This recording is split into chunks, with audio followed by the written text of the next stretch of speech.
Well, today we're going to talk about outbounding, a better way to grow sales in 2023. So we're going to get started in just a few minutes, but if you are attending via our live stream, Parker Lee is going to be on hand to manage the chat. So if you've got questions, please feed them into the chat and he will feed them directly to us. We are going to give away a few books today, so get your questions ready so you could get a chance to win one of Skip's new books on outbounding. I'm Kathy Steele, and I'm the CEO of Red Caffeine and your host today. And for those of you unfamiliar with Red Caffeine, we're a growth consultancy, and it's our mission to build badass brands that people want to work for and with. You're probably here today because you want to grow your business through organic sales or expand into markets, but quality inbound leads are drying up and you aren't seeing the results from your marketing efforts. So you're not alone. If you're like most people in a business development role, or if you're working with people in a business development role, you realize that sales and selling in 2023 is really different from what it was just a few years ago. People aren't answering their phones or even working in the office. And the gatekeepers and phone screening systems have made it much harder to get your prospect on the phone. We've also seen a reduction in face-to-face conversations, networking events, and lunches that we used to, get access to before. So if any of this sounds familiar to you, you are in the right place. At Red Caffeine, we've changed the way that companies think about growth with a simple and universal truth. Growth is a choice, and it's a choice to get better in 100 small ways that make a big difference. One of the ways that we help company is by leveling up their sales and marketing strategy around proven best practices. And we don't just make it up as we go along. We're constantly adapting our approach based on what we learn from industry experts like our two guests today from M3 Learning. Skip Miller and Tom Latourette are here to share research from surveys they've conducted with top executives for the past 15 quarters. They'll share some trends, changes in what is expected from sales in 2023, and what you should expect if you're being really asked to do more with less. They'll tell you where to focus your time, how to shorten the sales cycle, and most importantly, Skip's going to share information from his book that will show you how to instantly become better at outbounding with better messaging, the right cadence, and an effective sequencing. Gosh, that was hard to get out. Skip and Tom, thank you so much for joining us today. Pleasure. Yeah, I always like to just start with a little opportunity to give you guys a chance to introduce yourself and tell us a fun fact that people might not see on your LinkedIn bio or in the bios. Tom, why don't you kick us off? So I'm Tom Latourette, managing partner of M3 Learning here in the Midwest. About 23 years ago, I was a vice president of sales. I had 50 salespeople, 5 regional managers, and one of my regional managers read Skip Miller's book, Proactive Sales Management. We hired Skip to come work with our team, and my head was blown. It was one of those, boy, I wish I knew this 10, 15 years ago. Skip's been a sales mentor and a good friend for me since that time. And I've been lucky enough to coach and train the M3 sales philosophy for businesses for the last 10 years. Oh, fantastic. And what else is not on the, tell us a little personal fun fact. I am a children's book author, and my newest book, Opera Baby, is just coming back from Amazon. And so you can see about that. And 100% of the proceeds go to benefit a charity foundation that helps local families fighting cancer. So, well, I love your charity efforts. I've been, happy to be a part of them, the B2B Foundation. So let's get some more book sales going. And our another author here as our guest today, Skip Miller. Why don't you give us a little background about you and your career and a fun fact? Let's see. Born and raised in Cleveland, Ohio, so I'm a big Guardians, Indians, Browns fan. I made sure all my kids are too. I moved to California 25 years ago. Have a fun time. Was a salesperson, sales manager, VP of sales, president of some companies. The last company I was with wanted me to move back to Connecticut to help them work, and I'm not moving back to the East Coast. I kind of like California. So I said, thanks, I'll start my own thing. And that was 27 years ago.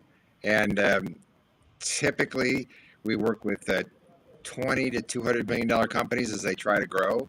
I've been doing that for a long time. So we've learned quite a bit and love doing what I'm doing. Basically helping salespeople and managers. Oh, I think we just lost your volume, Skip. So, did we lose him? Yeah, I'll do the Garrett Morris. I think what he was trying to say was he helps salespeople, sales managers, run better conversations, metric measure, and have really strong conversations with their clients and prospects.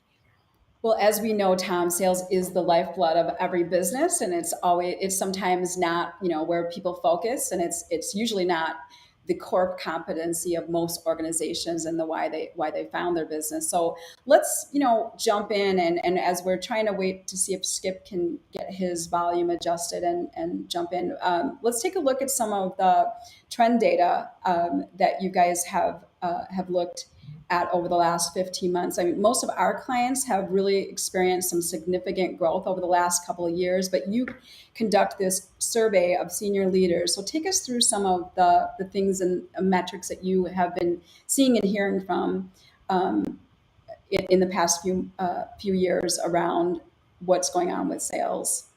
Skip, are you able to chat, or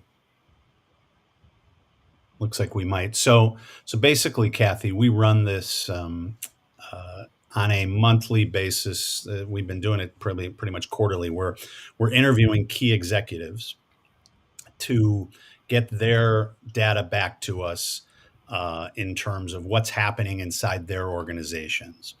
And one of the things we definitely are seeing is that folks are feeling somewhat optimistic. I mean, I think there's an interesting statistic that most folks, when we looked at last year, about 80% of people hit their plan, but everyone starts the year with already going 100%. We've got a hit last year and more.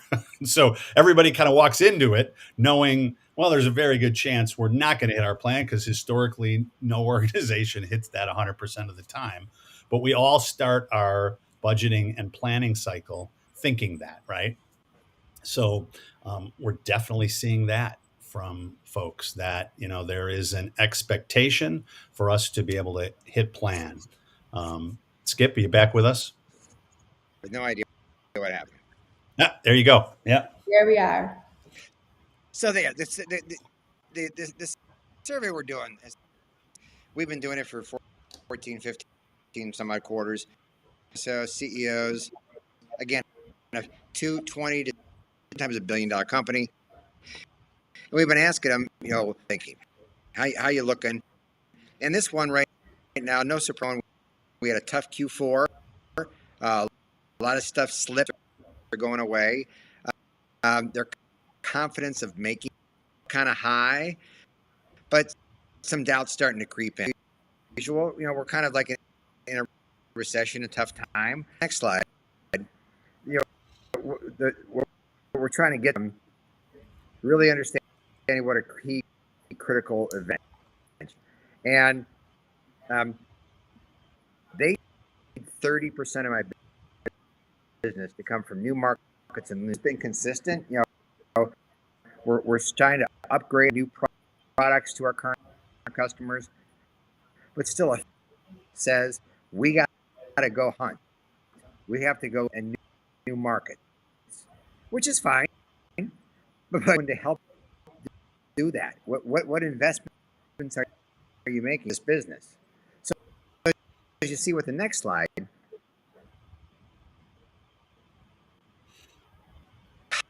because that is so high, your new logos and new business, the confidence or above quota is starting to slip. That's fine.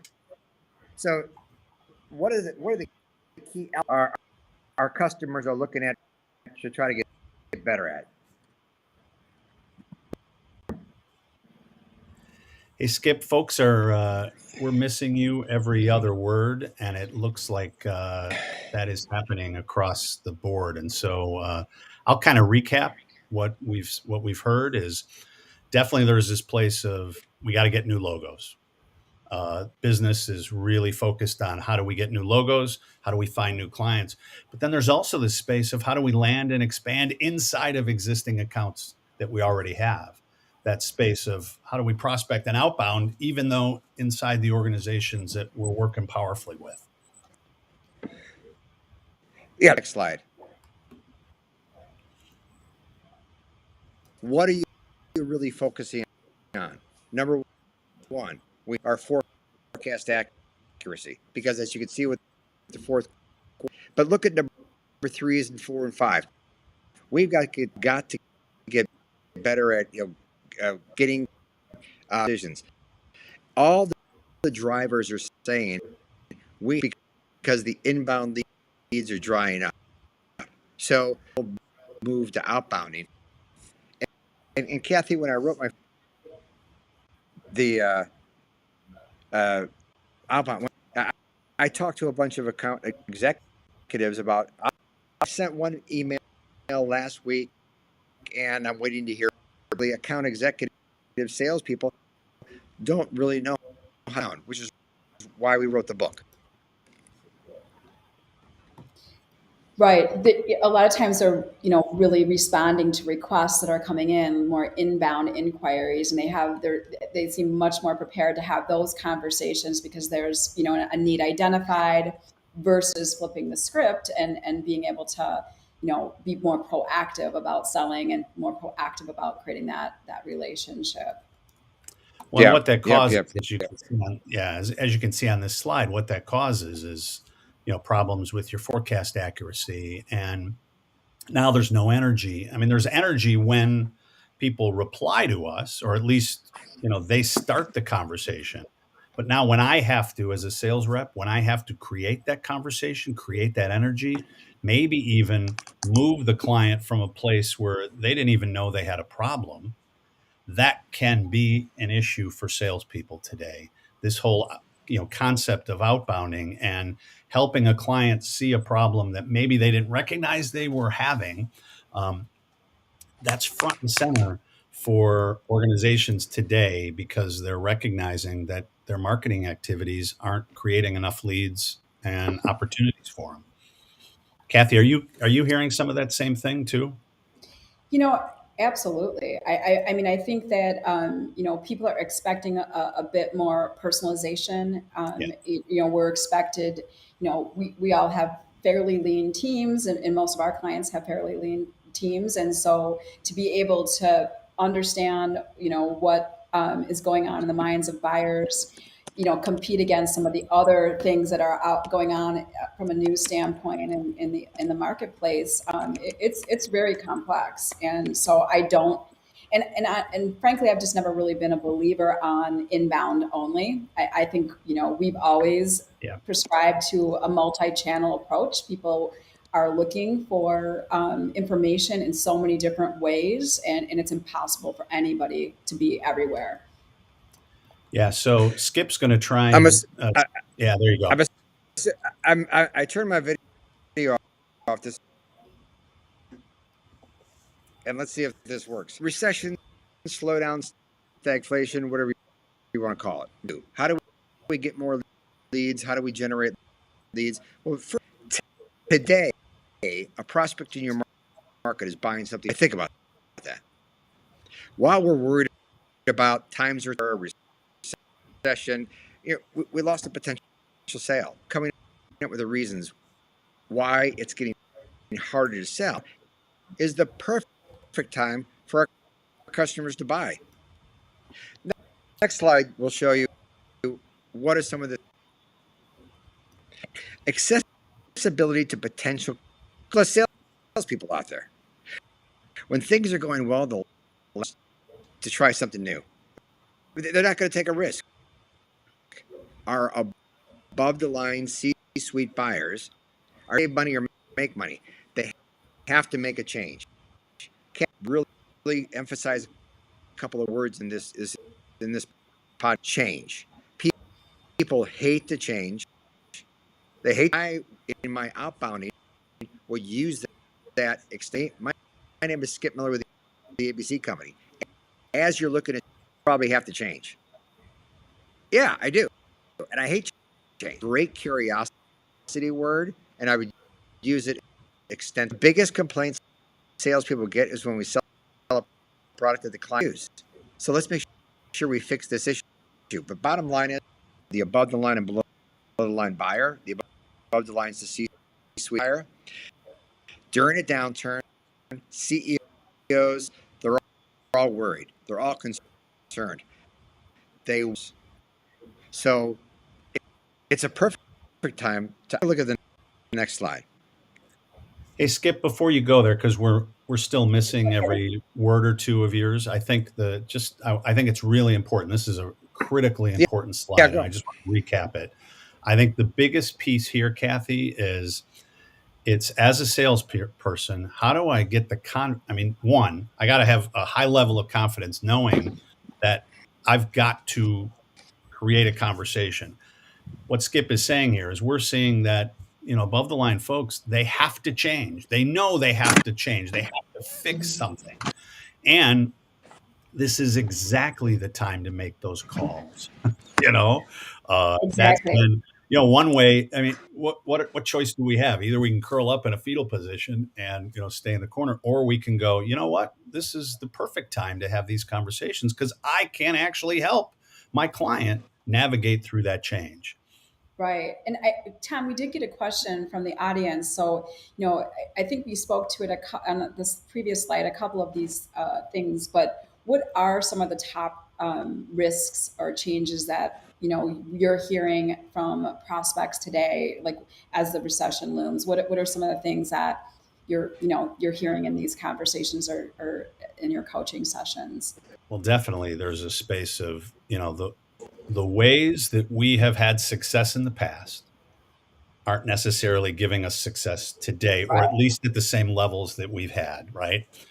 And we've got to be open to trying different things. Now, our clients are going through the exact same thing. I mean, all you have to do is look at this conversation about Chat GBT, and it's, this new thing. And all of a sudden you feel like, oh my gosh, am I behind the 8 ball already?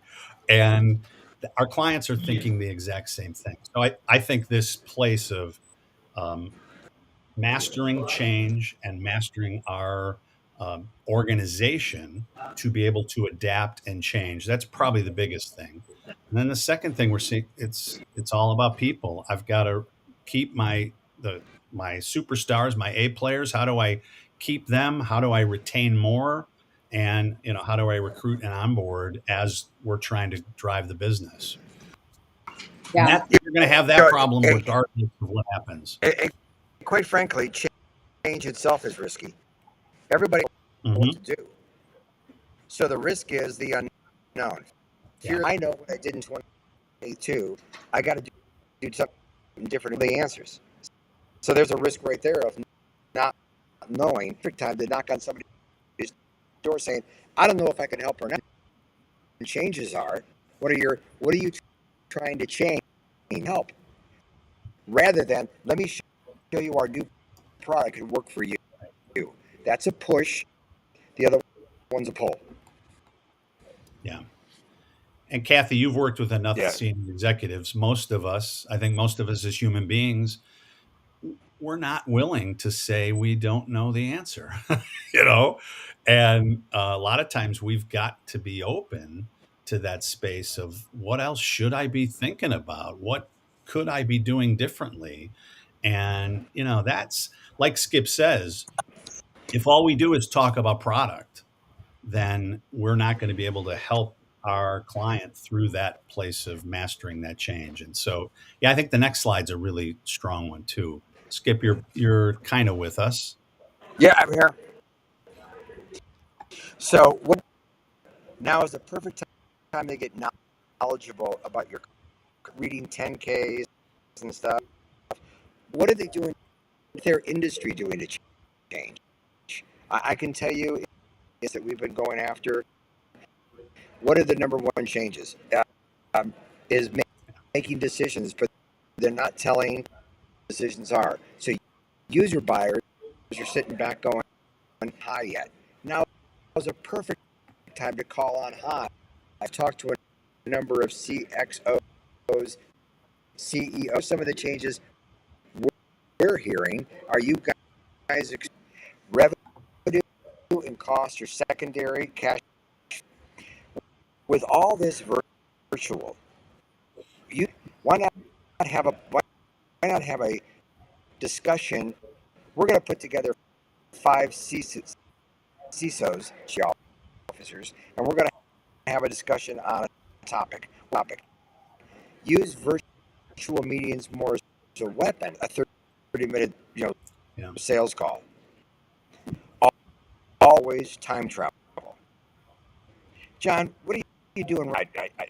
John, as you look at the second half of 23, John, as you look at the second half of 23, biggest gaps.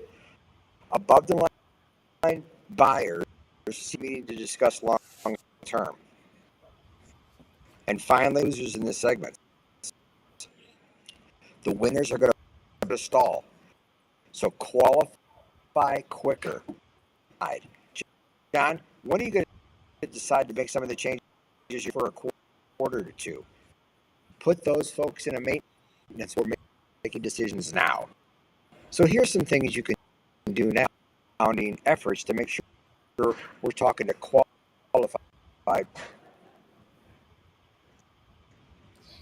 Yeah. So, I mean, I think you've hit on some great points, and Skip, we're still struggling with your audio. So I think we'll let Tom sort of color in some blanks on to some of the things that I think you were able to really convey. There's a great Kathy. I don't know if you see this question, but how do you get prospects to self-identify the areas in which they need to change, rather than telling them how you think they should change? And so, Skip says all the time, we don't want to push. There's a difference, especially above the line folks. They want to be validated, not educated. So if we come in saying to somebody, oh, well, here's what you need to do. You should do this. You should do this. That's a push. The best way to do it, though, is, as Skip says here, get knowledgeable about what's changing in the client's business. Hey, we're working with a lot of folks that do exactly what you do. They're telling us that these are the issues they're having. They can't get new logo. They can't prospect. Tell me how you guys are on those issues. Where are you doing? What are you doing well? And what are the areas where you're worried about, you think you need to do a better job of? Now, positioning those questions in a place of, we understand your pain, but that gives you a high level of credibility. But then flipping it around and saying, okay, on a scale of 1 to 10, where do you guys rank here? How do you need to address this? Those are really powerful ways to get the client to self-identify, and then you can kind of dive into those. Does that make sense? Yeah, and Tom, just so to clarify for our audience, so I don't know if people had heard it earlier, the ATL buyer, the above the line buyer, and the BTL buyer, the below the line buyer. Could you just give us a little clarification on those two personas? Perfect. Yeah. One of the things we teach is that in most businesses, there are below the line buyers and above the line buyers. And so BTL buyers, typically the best way to think about them is those are the folks in the organization who are worried about features and benefits. They're the ones who get stuff done. Typically, as salespeople, that's where we're spending a lot of our time talking to those folks. They need our product and they need to implement it inside the organization. They've been told by a boss to find a solution. And that tends to be where we spend the majority of our time, right? But Kathy, I'm sure this has happened to you. We can have a great conversation with Bob. Bob says, yeah, this is perfect. Oh my gosh, this is great. And then we give Bob a price. We give him Bob a proposal. And Bob says something like, this looks great, but I need to get the approval from Mary. Now, Kathy, who generally has the conversation with Mary? Yeah. Bob. A lot of times we let Bob have that conversation with Right. Mary. We think we're further along in the sales cycle, but the minute Bob has to have that conversation with Mary, we're almost back to square one. So we teach organizations that you've got to try and have both below the line and above the line conversations at the same time as you're moving along, so that you involve Mary earlier And so your above the line folks have a different thought process. They're thinking about return on investment. They're minimizing their risk. They're in meetings that they're already talking about 2000, 2024, 2025. And our goal is, how do you become part of that conversation instead of just a product conversation that is reacting to a need? Does that explain it? Yeah. Another thing that I think happens a lot is the no decision Yeah. loss, or where you've had multiple conversations and with above the line and below the line prospects, but they make no choice. You don't lose to competition; you lose to no action. You What lose are to some no action, ways? right? Yeah. Yeah, what are some ways that we can get further traction with those types of Yeah, prospects? let's if we can go to the next slide or two. Let's we'll kind of talk about this. So I think so, Kathy, you're really touching base on, the biggest thing we talk about is it the chicken or the egg? Do you have to find the budget or do you have to find the problem? Our belief is that, one, you got to find both, but too many sales organizations, the first conversation is, how big is your budget? Instead of, tell me about your problem. What are you trying to fix? What are you trying to solve? For you to be successful by the end of 2024, what needs to happen? What do you need to do within the next 2 or 3 months? The next slide. So, one, the first thing is, get really good about having that problem conversation. And we think a lot of it is, salespeople have to become more curious. We've got to learn what's happening, and then we've got to figure out how our product or service actually solves that. And it's not us telling the client how it solves it. It's the client kind of going, oh yeah, there's a difference between us educating versus the client validating themselves. So let me try to add something here. Is it hopefully the audio is a little bit better? Yeah, A it's little much bit, better. So, yeah, yes. All right. So why is it that all our outbounding emails say, "Hi, I'm Skip Miller with the ABC Company. I'd like to help. I'd like to really learn and help." Well, you don't even know what my problem is yet. How do you know what to help me? I mean, this is like retail. Hi, can I help you? No, just looking. So first things, we got to stop carrying this baggage when we outbound of "I'm here to help." If I could take everything in my head and put it in your head, you'd see why you want to buy from me. That is just ridiculous because no one's going to respond to that. Let's be curious before we start helping. John, my name is Skip Miller. My company offers solutions in these areas. If you guys are thinking about making changes in 2023 in this direction, maybe we should chat. Maybe we should have a conversation. Let's really start outbounding with curiosity. The number one way to get somebody to respond to an email is referrals. I know yeah, John Smith, you know John Smith, maybe we should chat. And that's always going to be effective. The second best way of getting somebody to respond to an email is curiosity. Make me curious. Kathy, I still have an old AOL account, and once a week I go in there, and I go into the AOL things. Guess what? Guess what Prince Harry's up to? Okay, what? Why am I opening this? This is ridiculous. But it made me curious. So let's make sure in our outbounding messages we focus on curiosity before helping. Might be beneficial. I mean, Skip, I'm so glad you say this because honestly, we were just having this conversation earlier today about, a lot of clients want to change some of the foundational research in setting up for any type of marketing or outbounding or inbound campaign. So, I feel that they want to jump right into prospecting. And so that little bit of knowledge or understanding of the space, I think it's completely differentiating versus if you could just give me 15 minutes of your time, like at the email that I get like 20 times a day. Yeah, exactly right. And Kathy, I still think informational interviews are great. We sell to CROs, CSOs. There's nothing wrong with calling up 20 of them and saying, I'd love to pick your brain for 10 minutes. What trends do you see in 23? What challenges do you see in 23? C suite, above the line buyers love to give their opinions. And this is a great way to get information. So I just talked to 20 CSOs in the state of New York, and they say, if you want to know more about this, maybe we should chat. So it's a great way of adding curiosity up front rather than show up, throw up, spray and pray, crop Yeah. dust. I mean, we have names for these things. Next slide. 100. Yeah, if we can go to the next slide, that I think we can continue this conversation because this is So in my opinion, if somebody wants to outbound, you got to master three words. Number one, cause. Number two, outcomes. And number three, decide. Number one, cause. Hey, what's causing you to look at my stuff? No. Number one, what's causing you to do something you hate to do?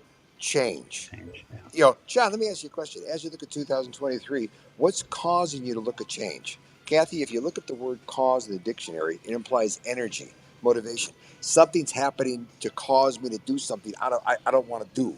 I'm being forced to do something, to take action. When you use the word cause, why is this so powerful? Because it's a buyer word, not a sales word. Cause is something the buyers are having to do rather than, hi, John, why are you looking at us? I mean, I bought a car a couple months ago and the guy goes, so why are you looking at a Chevy? I didn't know I was looking at a Chevy. I'm looking for an SUV that does this and does this. I'm going to 3 or 4 dealers. I didn't even know I was at a Chevy dealer. I was looking for an outcome. Anytime somebody makes a change, they've got to have an outcome. Hey, John, as you look at 2023, especially in looking to add prospecting abilities to your sales team, what are you doing? What changes are you making, and what outcomes are you looking for? That is such a great discussion question. It puts curiosity first, and then just ask them, when do you plan on making a decision about the changes you're making? It's these three words should be ingrained in your first, second, and third touches in your outbounding messaging because it's all about me, my favorite topic. And Kathy, I would add to in outcomes, we're not only looking for positive outcomes that we're looking for, but what are the negative outcomes we need to avoid? The client will really respond in that Yeah, space of, oh, 2 years ago this happened. I got to change this. This can't happen again. Whatever those outcomes that I need to see or that I'm trying to avoid, really powerful. I would agree, and I love these three words, and they make so much sense. And I love the analogy of the car shopping experience, Skip. That really brings it home. yeah. Kathy, for you, at your company, right? What's causing you to make changes in 2023, and what are some of the outcomes you're expecting? Look at you're ready to start talking to me, aren't you? Yeah. Yeah, I mean, because those are the things that are on my mind day in and day out, and so I'm a perfect above the line buyer. Yeah. I'm not thinking about what I'm doing that. Well, I am thinking about what I'm doing later today, but I'm mostly thinking about what I'm doing 6 months from now. And Right. and And what do you want to do about sales training? I haven't thought of freaking sales training. Yeah. What's caused you to make some changes in your organization? What are some of the outcomes you're looking at? And quite frankly, Kathy, when are you going to decide to start implementing some of these changes? We're going to have a great 15-minute conversation, and then I can determine and you can determine if our second conversation should be about what do you want to do to make your salespeople better. Yeah. Next slide. So, as Tom mentioned, we divide the world into two, above and below the line buyers. There's two different value propositions. The below the line buyer says, whatever I'm going to buy, I'm going to be the master at. I've got to make it use, I got to make it run. The above the line buyer is saying, as long as it makes fiscal sense to me. And Kathy, one of the best stories we've got is years ago, my office manager wanted to buy a printer. Now she was interested in 32 pages a minute, a 500-page drawer, 3 cartridges instead of 4 cartridges. I didn't care about the printer. I cared that it lowered my overall cost of workbooks because they were getting right, close to $7 a workbook, and I got to get that down. So when the guy came in to give a demo of the printer, my office manager wanted to know if I wanted to see a demo of the printer. I bet you it frickin' prints. I didn't well, it care. matters. But how many salespeople want to give a demo or a presentation to the above the line buyer using below the line Right, verbiage? It's right. ridiculous. It's Table two stakes. different. Table It's two stakes. different. Yeah. So I got a meeting coming up tomorrow. I've got 3 below the line buyers and 1 above the line buyer. You're in trouble. It's 2 different value props. Yeah. The best way you're going to do that is have the ATL speak first so they can get what's out on the table and then go to the BTL. Because if you let the BTLs take over the meeting, the ATL is going to go on video block so quick, and then within 5 more minutes, they're going to sign off a Zoom, and you're going to go, was it something I said? No, it was something Yeah. you didn't say. Exact. Is that what it So, was? so Kathy, as you outbound, We have our templates. Most of the templates are about features and benefits, things that below the line buyers have. Well, I know template 6 and template 9 work really well, so those are the ones I'm going to use for the C-suite. No, it's a different language. It's about business outcomes and changes and challenges and gaps. So I just gave a speech yesterday to companies who sell to the Chief Information Security Officer. It's called CISO. So I typed up what keeps a CISO awake at night in 2023. I copied a few things off of Forbes and Gartner and Forrester. I had like a list of 6 things. I put that slide up. Everyone's taking freaking pictures of it. It's like, oh, but that's what they're. It's not hard to find out what the ATLs want. Just make sure when you're outbounding, you have 2 different templates. One for the below line, one for the above the line, because everybody wants to get it to above the line buyers. They're the bigger decision makers, but you can't get it with below the line messaging. And Well Kathy, said. the thing we say is take a look at your introductory slide deck. And if that change slide is on slide 9, behind the map slide, behind your executive team slide, then you're making a mistake. That's got to be the first conversation you have. And then you can tell that the other stuff is all great second date stuff. The first date is here's what we see are the problems that you guys need to solve. Tell me about that. Hey, Kathy, let me ask you a question. You know your users, you know your audience better than we do. As they outbound and try to get new logos and try to get new customers, what's the biggest thing that they're stumbling? Is it their cadence and sequencing? Is it their messaging? Is it their targeting above the line with below the line messaging? Is it they're not doing it? Well, what do you think the biggest thing from your users is?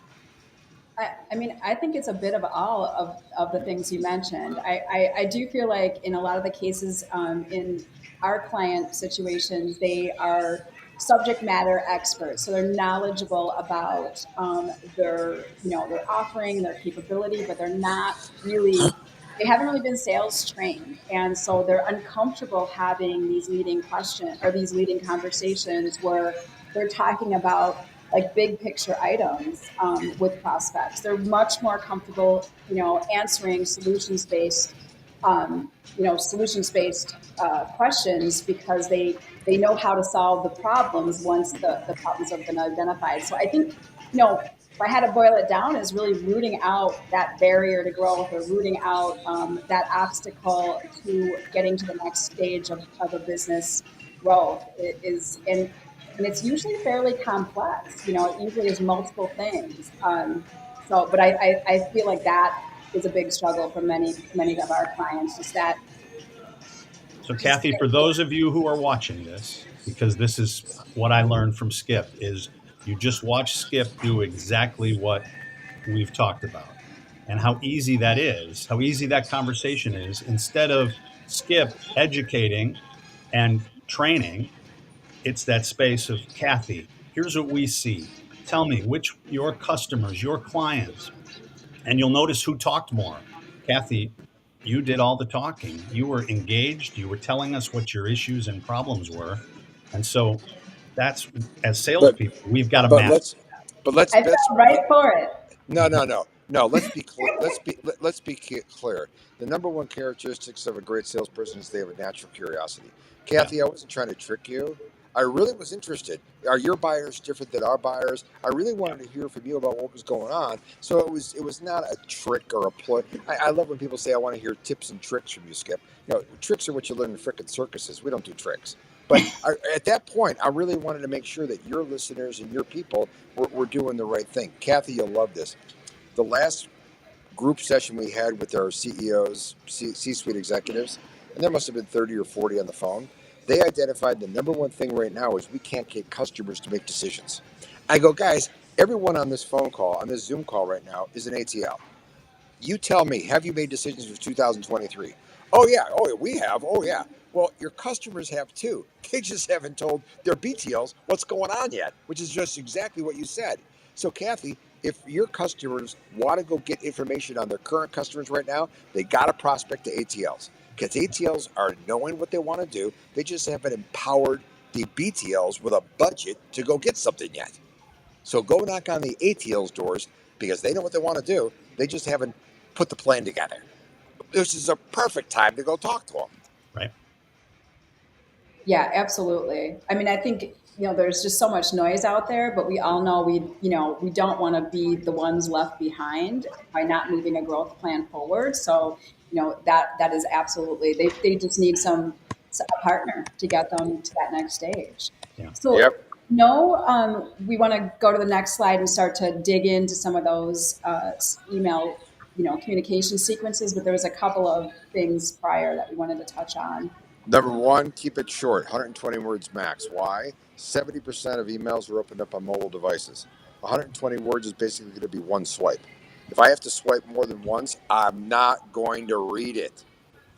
And one of the biggest mistakes, Kathy, we see is people are writing emails like they speak. Hi, my name is. I'd like to help. I'd like to know. I'd like to, which sounds very good when you're speaking, but not when you're reading. When I wrote my first book, Proactive Sales Management, it took me 9 months. Wrote it a couple times, sent it into the publisher. Within 2 weeks, they called me back up and said, Skip, love the book, but we're through chapter 2. And you say, I think and I believe like 30 times. I go, well, it is what I think and I believe. I want it to come across that way. And they go, Skip, you're writing like you speak. When you write like you speak, people are going to read that I think, I believe, and go, what an arrogant fool. It's all about you. Stop with the I's, get them out of there. So when you're reading your emails, make sure you're not saying, I'd like to know, I'd like to help. What we do it. No, stop it. John, I've read you in your latest article, you said this, you said this. Are you doing this? Get rid of those I's. Start reading like people want to read. Stop writing emails like you speak. Yeah, we even suggest that a lot of times on, other tools like your website to be Yep. able to, it's not all about you, it's all about your customer. So how do you put that language in place that speaks to what, their pain points are, not what you do? Look at this. Dear, we have a tool called trumpeting. This is such a great way to start a relationship with a customer. Let's say you get an inquiry from a company, and it's from Bob, the assistant manager of something. He's a below line buyer. Before you contact Bob, why don't you trumpet to the C-suite? Figure out 3 or 4 executives. In this case, Mary, John, and Fred. Mary's the CIO, John's the CFO, Fred's the whoever. Yeah. Hi, we just received an inquiry from your company. We plan on following up on this. If there's a reason or a challenge that can be impacted, I'll be in touch. Thanks in advance. Loving kisses, Skip. Now, John's going to get this and go, what the hell's Fred and Mary know that I don't know? Hey, guys, what's up? I don't know. What do you think? It's hysterical, the noise that it creates. So your second touch, 2 days later, an individual email to Mary, John, and Fred is going to go, hi, I talked to you yesterday. I did talk to the person who made the inquiry. I have a couple questions for you. Well, now you're a second or third touch with Mary, John, and Fred, and they should be more open to talking to you because now they're curious. What the heck's going on? It's trumpeting's job is to make noise. It does it well and sets up your second and third touch really effectively. And it's a legitimate email. We got an inquiry from your company asking for resource. Resource is expensive. We plan on following up on this. If there's a reason to get in touch with you, I'll get in touch. That's all you're saying here. You asked for some resource. We're going to give some resource. Resource is expensive. So I just want to let you know at the C-suite, we're going to spend resource on something your company asked us for. It's legit. It's just putting things out there. Trumpeting is a real cool tool. Plus, Kathy, we talked earlier about how you keep the below the line and the above the line person moving at the same time. That's a way you involve the above the line person almost immediately in the beginning of these conversations Yeah. instead of later. I love it. Yeah. Yeah. Next slide. Yeah, we're getting really tactical here, but hopefully this is kind of helpful. So do a little homework on a CMO. All right, what keeps a CMO awake at night? According to Gartner, Forbes, Forrester, who follows really CMO as well, what are my greatest growth opportunities? How do we protect and grow our market share? Where should I allocate my resources and plan my marketing spend for 2023? Why don't you incorporate this into an email? Next slide. Hi, Mary Jones thought we should talk. So I know Mary, you know Mary. It's going to be a way we get in. Hey, CMOs have been asking me, what are my greatest opportunities? How can we protect it? This is straight from Forbes, but it's in their terminology. No mention of product, no mention of who I am and what I do and what I'd like to do. Well, all I want to do is spend 15 minutes with you about your challenges and your go-to-market gaps for this year. This is going to get read because it's all about me, not about you and your new product launch and your new stuff that I should be interested in and take a demo on, which I'm not going to read. And this is 78 or 79 words. This will be read because it's under 120. Yeah. Yeah, you hit that right on the head. The minute I get a long email, I'm always like, I'll read that later. And Oh, I hardly ever go back. Kathy, you can't believe the emails I get from customers. I'll talk to a customer. I'll say, give me your 2 or 3 best email marketing templates. They're like 364 words. Yeah. No one's going to read it. And it's all about your product, your stuff. Stop it. Next slide. Look at this. Everybody in this podcast has closed some business. Why don't you write a thank you note and silently ask for a referral? Hey, just a quick note to say thank you for buying my stuff. All right. If there's anything you need or have any questions, please call me. You guys have been great. Hey, additionally, if you know anybody who could use our stuff or is having similar business challenges that you had before we talked, could you please forward this email? No one's going to give you a name. They will forward an email. So I'm going to forward this to Mary. Hey, Mary, you and I talked a couple weeks ago. I just implemented, some really cool stuff. If you're still looking for that, maybe you should contact Skip. This is how I got Tableau, which turned out to be one of our biggest customers ever. I was doing some work at WebEx, and right after we closed the WebEx deal, I said 4 or 5 thank you notes. The next week, the VP of Sales of Tableau calls. He says, I heard you did some stuff at WebEx. Maybe we should chat. These thank you notes are a great passive way of trying to find business. Yeah, I love it. I mean, I think if you're like me, most senior leaders have some type of peer Yep. network they're attending on a Yep. regular basis. And we're all, regardless of the business we're in, we're all facing very similar challenges. And that is a lot more comfortable to me to forward something like this on versus like make an e-introduction that, puts my friend and fellow peer in a position to have to like respond to versus it being their choice to take more And, interest. and quite frankly, who doesn't like to get a thank you note? Yeah. Right, Mhm. And right. we never sent them out. We just did this a couple months ago. Tom and Tebow and I, we sent out thank you notes. Hey, just thank you very much and stuff like that. The response rate was hysterical. We had like a 70% response rate to our thank you note process. Yes, it's an underutilized strategy for sure. Yeah. Next topic. All right. Ready for this? Hi. People like to write like they speak. I would have hoped next slide. Look at this. Look at everything in red. Look at the next slide. I would have, in my role, I see, we are exceeding, I will send. Really? Look at all the stuff that's in red. This is going to cause an instant delete. I would have hoped. What do you think I care about what you would have hoped is? This is an instant delete. Just change this, next slide, to this. As you look at 23, maybe you see the need, a scope across the household needs. All right, make sure you're not leaving something behind. Maybe we should chat. We've just changed that first thing into this and got rid of all those I's. That's all you need to do to go from how you speak to how people read. Next slide. This is so bad. I came Right. across an article yesterday. Mercury. Look, next slide. Look at all the red. Look at all the red. I am reaching out on behalf of my company, an integrated local and channel marketing platform. We assist. This is so bad, but this was their Yeah. standard template. Change this to this. Next slide. Mercury Marine. Oh, we start off with you.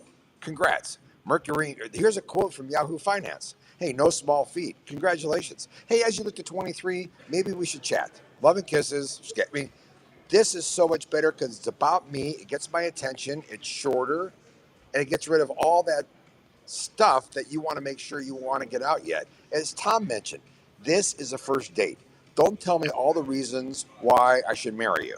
All right? Save that for the second, third, or fourth call when we get to the education process in our sales. Right now, we're just trying to identify, is there a need? And this does it a lot better than the previous slide. And then the things that I tell you about are referencing the pieces that you told Yep. me were things Yep. you had to fix, solve, outcomes you were looking for. Yeah, I mean, really, I think those examples just really hit home just how much like the shift of conversation needs to happen. But I'm curious, you mentioned about 120 characters to write how you read. What other things do you sort of use to quantify success?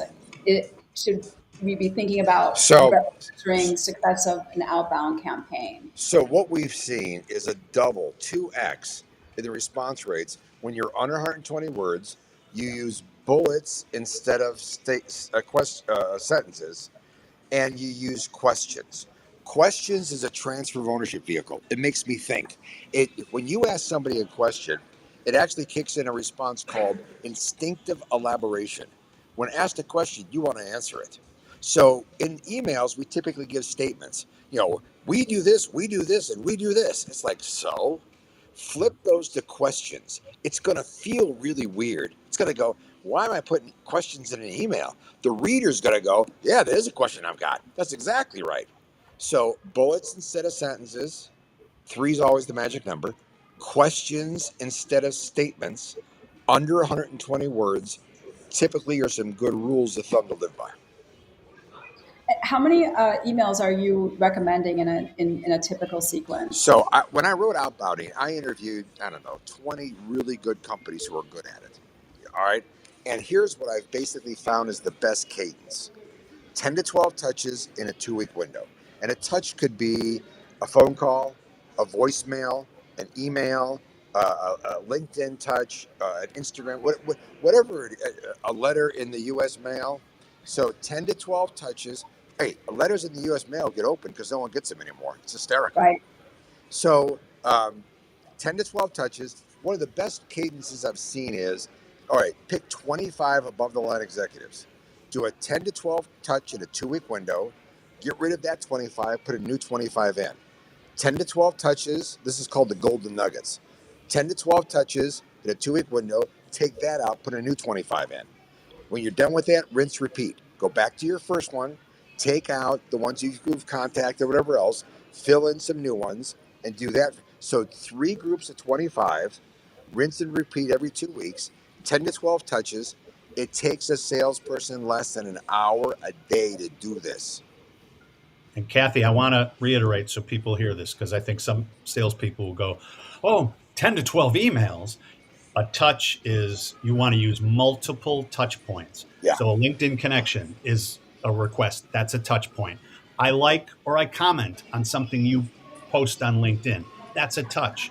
If you're targeting somebody, especially on LinkedIn, you should click the bell on the upper right-hand corner, because that tells you every time somebody posts, that LinkedIn will say your prospect or the person you're trying to engage with posted something, which gives you a perfect opportunity to reply, like, or say something. So all of a sudden, this is this space of how do I become known? Skip talks about get creative, send something in I'm the working for emails. RSA, for Maybe you actually stop to the in. biggest Maybe we accounts. do it the And I old-fashioned wanted to way and ask you a we question knock on a yesterday, but I door had of no one choice of those because touches. I was the very last. Yeah. Skip, it Regarding sounds what you like told us Skip is yesterday, which is Skip is yeah. so popular. are He's you being staying here? staffed in the Right. hall at the Exactly. hotel. I am. Hold on. So again, I'm I on a think that podcast. space of You just give me 5 minutes. 10 to I'm on a 12 podcast right now. touches So let me in a check 2 to out. 3 Yeah, week right here. period, Yeah. and those touches are multiple touch points, because I don't know which one is going to be the linchpin that somebody responds to, if that makes sense. Absolutely. And kind of back to the point of, how many channels people are getting information in. We all have our preferred Right. channels. And so we may be a lot more responsive via LinkedIn than we are going to be via email. It Yeah. just, it depends on the person and it depends on the channels they like to leverage. So Sorry the about that, last folks. This woman from Paris came up to me and goes, Yeah. I saw your speech yesterday. I have a question. I'm sorry. That's funny. Fantastic. Last question before we let you guys go. We're talking about those 25 emails. How are you guys looking at segmentation of your target audience? Can you give us some thoughts on how to to think about market What segmentation? what we see is based upon company fit. Yeah. Some companies are going after new markets. Some people are going after new geo markets. Some companies are launching a new product and going after their current customers, trying to upsell. So it all depends on where your company's going after. I love making sure that we go more ATL than BTL. Companies love going BTL because it's about their product, their new stuff, their stuff, woof, woof. And we call it, it's talking about the dog.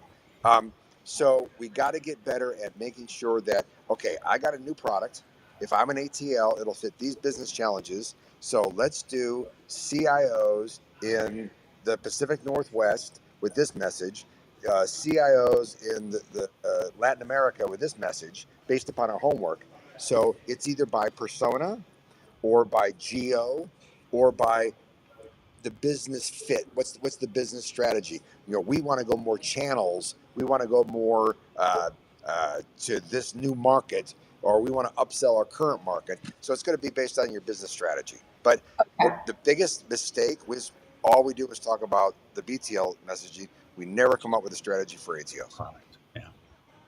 100% agree. So, well, this was rapid fire. I am so glad that we were able to get you on I'm in some so manner. sorry about the connection. It's working all week, so I apologize. No, no problem. I think, Tom, you were a great, understudy and really helped kind of color in some of the blanks. And I really appreciated you giving color commentary as we went along. Skip, everybody was clamoring because they knew you would be delivering some, really valuable things. So we do want to let people know that if you've got more questions for Skip, I'm sure you do, you can reach him via LinkedIn or Yeah, email. no, email skip at M3 Learning. M3 Learning stands for Miller and his three kids.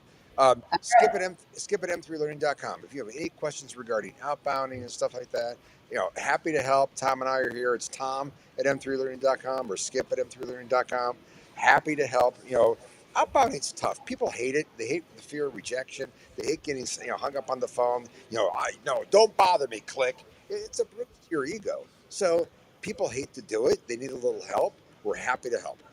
Yeah. It's kind of like golf, Skip. I think it's, Yeah. you have 20 bad shots and then you have that one good shot and you come back and it is a really, really tough thing, as we all know, to, be in the sales process. But, what are some of those tools of the trade? I appreciate you sharing some insights and, Kathy, one thing, if your folks yeah, want to if they want to send us one of their introductory emails, Yeah, we'll we're be red more than lining. happy to redline that and say, listen, here's a recommendation we would make to maybe try and see if you can make something different happen. Kathy, yeah.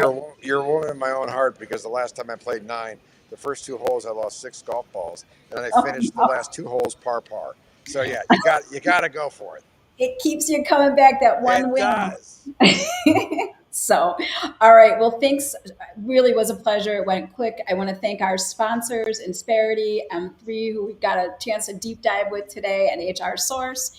And then want to tell you a little bit about our next event coming up on March 16th. So we are going to be talking about how technology investments can really position you well for sustainable growth. I think if you read anything right now, people are investing in their tech roadmap. It's a way to automate and create efficiencies in their business.